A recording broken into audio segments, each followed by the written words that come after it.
Jang sadayana. Uih deui sareng sekilas info. Sareng abdi Yusiana Sapara, jeung rekan abdi Agnia Dwi Fiana. Ranca ekek jeung sabudareuna kalelet angin puyuh Rebo 2 hiji Februari 2024 sore. Kakuatan mutirna angin teh cek BMKG 36,8 km per jam. Loba wangunan imah jeung ulasan pabrik rausan, utamana anu aya di Kaleren Jalan Raya Bandung Garut. Anu kiwari asup ka administratif Kabupaten Sumedang.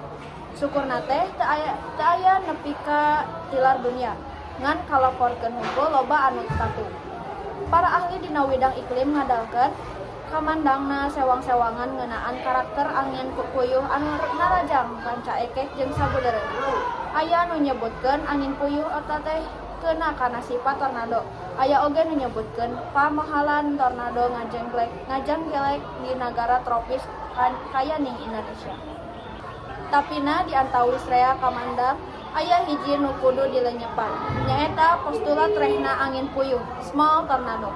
Teh sumping diulem ku kondisi salin rupa fungsi lahan. Profesor riset di Pusat Riset Iklim dan Atmosfer BRIN Edi Hermawan nyebutkeun yen salin rupa fungsi lahan di ranca ekek mawa pangaruh keur datangna angin. Hawa di ranca ekek kiwari panas nalaku nalika beurang.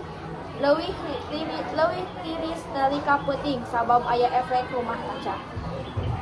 Edi sakumaha diwartakeun ku Detik Jabar Jumaah 23 Februari 2024 netelakeun ayana wangunan-wangunan pabrik teh ngasihkeun gas emisi anu teu laluasa balik deui ka atmosfer sebab efek rumah kaca teh.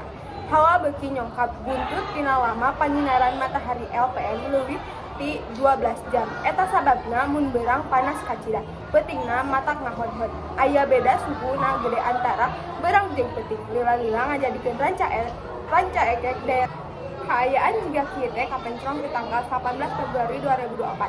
Sabab ti siklop juru bumi asup ka ranca ekek.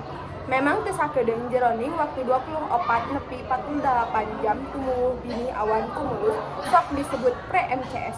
Terus bini eta ngagedean jadi gundukan awan cumulonimbus anu siap puntiran anu rohaka. Angin ieu ngamuk dina poe Rebo sore 21 Februari 2024. Tuai warta anu tiasa dihaturkeun tina dinten ieu, hatur nuhun.